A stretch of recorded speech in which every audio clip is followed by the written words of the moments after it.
दोस्तों, नेताओं के भाषण सुनो या टीवी मीडिया की बहसें, मौलानाओं को आज जिस तरह से इस दौर में पेश किया जा रहा है उससे सिर्फ एक ही छवि बनती है, कट्टरपंथी होने की। लेकिन देश की आवाम इस जहर के असर से बाहर आ रही है। उसे एहसास हो रहा है कि एक समुदाय के खिलाफ जहर इसलिए फैलाया गया ताकि सत्ता का भोग किया जा सके।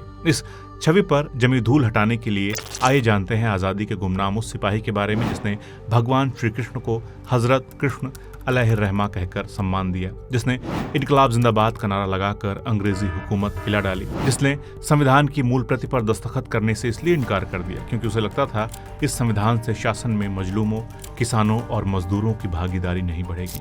उर्दू अदब की दुनिया उस बेबाक सिपाही को मौलाना हजरत मोहानी के नाम से जानती है। असल नाम था सैयद फजल उल हसन। पैदा हुए थे उन्नाव जिले के मोहान कस्बे में। तारीख थी 1 जनवरी 1875। कस्बे का नाम उनके नाम में जुड़कर मोहानी हो गया था। हसरत उनका तखल्लुस था, यानी शेर व शायरी में हसरत नाम का इस्तेमाल करते थे वो। हसरत एक ऐसे शायर थे जिनकी जिंदगी हमें एक बहते दरिया जैसी नजर आती है। जैसे दरिया के 2 किनारे होते हैं जो कभी एक नहीं हो सकते मगर वो उसके वजूद से होते हैं, उसके साथ बहते हैं। वैसे ही 2 किनारे हसरत के रहे, इश्क और इनकलाब। हसरत मोहानी ने जहां इश्क के कसीदे गढ़े वहीं मुल्क की आज़ादी के लिए सब कुछ दांव पर लगा दिया। एक और अहम बात, मजहब के नाम पर समाज को बांटने वालों को एक पुख्ता जवाब हैं मौलाना हजरत मोहानी। मजहब को साथ रखकर कैसे गैर मजहबी दिलों में उतरा जाता है वो मिसाल कायम की मोहानी ने। उन्होंने मुल्क को बांटने वालों की जबरदस्त मुखालफत की और पाकिस्तान जाने की पेशकश ठुकरा दी। आखिरी सांस तक उनके दिल में न सिर्फ वतन की मोहब्बत रही बल्कि वतन वालों से हमदर्दी रही। तभी तो बेखौफ बेबाक मोहानी इतिहास के पन्नों में दर्ज हो गए, मगर वो पन्ने कहीं गुम हो गए। आइए आज पलटते हैं उन पन्नों को। तारीख थी 26 नवंबर 1949। आज़ाद मुल्क के इतिहास की बेहद खास तारीख। उस रोज संविधान सभा में गहमा गहमी कुछ ज्यादा ही थी। आजाद भारत के संविधान को औपचारिक तौर पर मंजूर किया जाना था। 2 साल 11 महीने और 18 दिन की मेहनत के बाद ये दिन आया था। तय हुआ था कि संविधान को अंगीकृत करते वक्त संविधान सभा के सभी सदस्य संविधान की मूल प्रति पर दस्तखत करेंगे। जब अगस्त 1946 में संविधान सभा बनाई गई थी तो 389 सदस्य थे, लेकिन देश का बंटवारा होने की वजह से मुस्लिम लीग के लोग संविधान सभा के सदस्य नहीं रहे थे। इसलिए संविधान सभा के सदस्यों की संख्या 299 रह गई थी। लेकिन उस रोज 299 में से भी 285 सदस्य ही सभा में मौजूद थे। 14 सदस्य किसी न किसी वजह से बैठक में शामिल नहीं हो सके। सभा शुरू हुई, सदस्यों ने दस्तखत करने शुरू किए। सबसे पहला सिग्नेचर संविधान सभा के अध्यक्ष राजेंद्र प्रसाद का था। दूसरे नंबर पर जवाहरलाल नेहरू का। जब तमाम सदस्यों के दस्तखत की गिनती हुई तो पता चला कि किसी एक सदस्य ने तो दस्तखत किए ही नहीं है। बाद में नाम का खुलासा हुआ, मौलाना हजरत मोहानी ने दस्तखत नहीं किए हैं। मिन्नतें शुरू हुई, लेकिन वो अपने फैसले से टस से मस नहीं हुए। जवाहरलाल नेहरू और सरदार पटेल की उस वक्त धाक जमी थी। नेहरू के कहने पर भी मौलाना ने दस्तखत करने से साफ इनकार कर दिया। पटेल से भी नहीं माने। राजेंद्र प्रसाद ने भी परंपरा का हवाला दिया, लेकिन मोहानी नहीं माने। उनका कहना था, ये हमारे दोस्त डॉक्टर अंबेडकर का तैयार किया गया संविधान है। डॉक्टर अंबेडकर के तैयार किए गए हमारे नए संविधान को देखें, इसमें कुछ भी नया नहीं है। उन्होंने ज्यादातर 1935 के भारत सरकार के अधिनियम की नकल की है, या जैसा कि उन्होंने खुद माना है कि दूसरे देशों के संविधानों से इंस्पिरेशन ली है। थोड़ा इधर से थोड़ा उधर से, ये एक भानुमति का पिटारा है। मौलाना को लगता था कि जो संविधान लागू किया जा रहा है उससे देश में सच्चा लोकतंत्र नहीं आ पाएगा। शासन में मजलूमों, किसानों और मजदूरों की भागीदारी नहीं बढ़ेगी। मौलाना की नज़र में असल लोकतंत्र वो था जिसमें जमीन पर मजलूमों, किसानों और मजदूरों का शासन हो। इसलिए उनका नारा था, ये आज़ादी झूठी है, देश की जनता भूखी है। ये नारा उस वक्त सोशलिस्ट भी लगाया करते थे। उनका भी यही मानना था कि संविधान सभा जिस विधान को बना रही है उससे सच्ची आज़ादी हासिल नहीं हो पाएगी। नारों की बात चली है तो जान ले कि इनकलाब जिंदाबाद का नारा सबसे पहले देने वाले भी हजरत मोहानी थे। इस नारे को मशहूर किया था क्रांतिकारी सरदार भगत सिंह ने। असेंबली में बम फेंका तो बाद में भगत सिंह ने चिल्लाकर कहा था, इनकलाब जिंदाबाद। उस वाकये के बाद से ही लोगों ने मान लिया था कि नारा भगत सिंह ने दिया, लेकिन ये नारा लिखा था मौलाना हजरत मोहानी ने।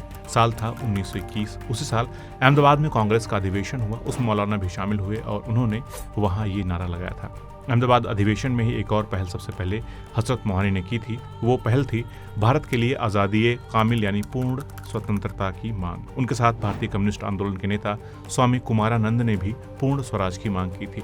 इस अधिवेशन में क्रांतिकारी रामप्रसाद बिस्मिल और अशफाक उल्लाह खां भी मौजूद थे। मौलाना हजरत मोहानी के बारे में कोई कुछ भी कहे, लेकिन ये बात एकदम क्लियर है कि वो सोच से पक्के देश प्रेमी थे। इसका एक और सबूत संविधान सभा से ही मिलता है। जब 17 अक्टूबर 1949 को जम्मू कश्मीर को विशेष दर्जा देने वाले अनुच्छेद 306A को पेश किया गया था, तो जिन लोगों ने उसका विरोध किया था उनमें मौलाना हजरत मोहानी का नाम भी शामिल है। मोहानी का कहना था कि इससे देश की एकता को चोट पहुंचेगी।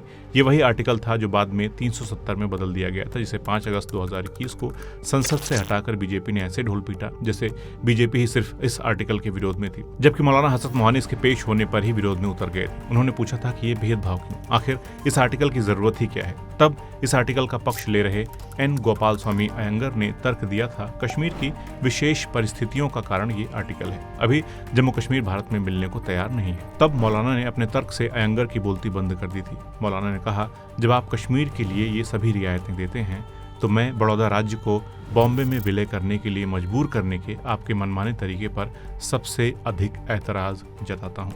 हजरत मोहानी ने कांग्रेस की सदस्यता 1904 में ही ले ली थी, लेकिन वो उभरे थे खिलाफत आंदोलन से। उनका ताल्लुक जमींदार परिवार से था। पिता सैयद अजहर हुसैन को उनकी दादी से पैतृक संपत्ति के तौर पर खजवाहा तहसील के 3 गांव विरासत में मिले थे। मदरसे से शुरुआती एजुकेशन हासिल करने के बाद Mohammedan Anglo oriental college Aligarh में दाखिला लिया। यही कॉलेज बाद में अलीगढ़ मुस्लिम यूनिवर्सिटी बना। कॉलेज के दौरान ही वो कई आंदोलनों का हिस्सा बने, जिसके लिए जेल भी उनको जाना पड़ा।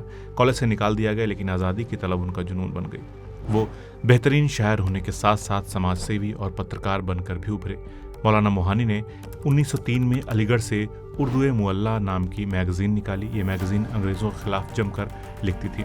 खुद मौलाना अंग्रेज़ों के गलत नीतियों के खिलाफ तीखे अंदाज में लिखते थे। उन्हें अंग्रेज़ों की गुलामी बर्दाश्त नहीं थी। उन्होंने शेर लिखा, हम कौल के हैं सादिक अगर जान भी जाती है, वल्लाह कभी खिदमत अंग्रेज़ न करते। अंग्रेज सरकार उनकी कलम से खौफ खाने लगी। उनकी आवाज़ दबाने के लिए उन्हें 1907 में जेल में डाल दिया गया।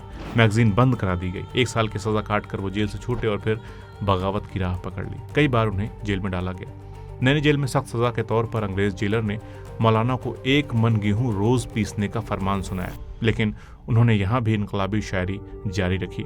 जेल में चक्की चलाते हुए भी उन्होंने लिखा था, है मश्क सुखन जारी चक्की की मशक्कत भी, एक तुरफा तमाशा है हसरत की तबीयत भी, जो चाहो सजा दे लो तुम और भी खुल खेलो, पर हमसे कसम ले लो की हो जो शिकायत भी। जेल से रिहा होकर अलीगढ़ और बाद में कानपुर में स्वदेशी सामान की दुकान खोली। गोरों ने खूब सितम ढाए, लेकिन मौलाना के तेवर नहीं बदले। मौलाना ने कानपुर से ही मुस्तकिल नाम से उर्दू अखबार भी निकाला और अंग्रेजों के खिलाफ लिखते रहे। आज बुर्के को लेकर बहुत सारी बहसें होती हैं, लेकिन उनकी बीबी निशातुन्निसा बेगम, जो हमेशा पर्दे में रहती थीं, वो शौहर के साथ आज़ादी की लड़ाई में भी शामिल रहीं। मौलाना 1907 तक कांग्रेस में एक्टिव रहे, लेकिन जब बाल गंगाधर तिलक ने कांग्रेस छोड़ दी तो मौलाना भी कांग्रेस से अलग हो गए, क्योंकि मौलाना तिलक के काफ़ी करीबी थे और वो तिलक को अपना आदर्श मानते थे। हालांकि बाद में वे फिर से कांग्रेस जुड़ गए थे, मगर 1917 की बोल्शेविक क्रांति ने उन पर गहरी छाप छोड़ी थी।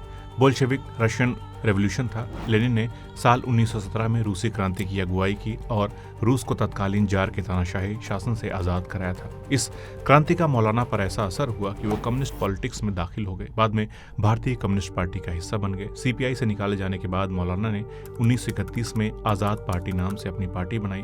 उनकी चाहत थी मजदूरों, किसानों और मजलूमों को उनका हक मिले, उनकी भागीदारी तय हो। साल 1936 की बात है। लखनऊ में प्रगतिशील लेखक संघ की पहली कॉन्फ्रेंस होने जा रही थी। मौलाना हजरत मोहानी को भी दावतनामा मिला। बिना किसी हिचक के मौलाना भी कानपुर से इस कॉन्फ्रेंस में पहुंच गए। अपनी तकरीर में उन्होंने कहा, अदब में आज़ादी की तहरीक की अक्कासी होनी चाहिए। प्रगतिशील लेखक संघ से जुड़े लेखकों को मजदूरों, किसानों और तमाम सताए गए इंसानों की आवाज़ बननी चाहिए। लेखक को जिंदगी के ज्यादा अहम और गंभीर मसलों की तरफ ध्यान देना चाहिए। महज तरक्की पसंदी काफ़ी नहीं है। आधुनिक साहित्य को सोशलिज्म और कम्युनिज्म का समर्थन करना चाहिए, उसे इनकलाबी होना चाहिए।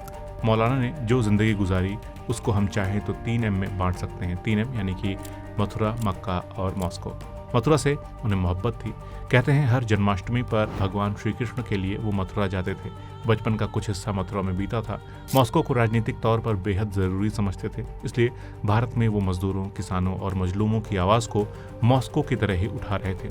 और मक्का यानी उनका इस्लाम पर पक्का यकीन था, तभी तो 1-2 बार नहीं बल्कि 12-13 बार हज करने गए थे। अगर मौलाना हजरत मोहानी की मथुरा और कृष्ण की मोहब्बत ढंग से जान लें तो अयोध्या तो झांकी है, काशी मथुरा बाकी है।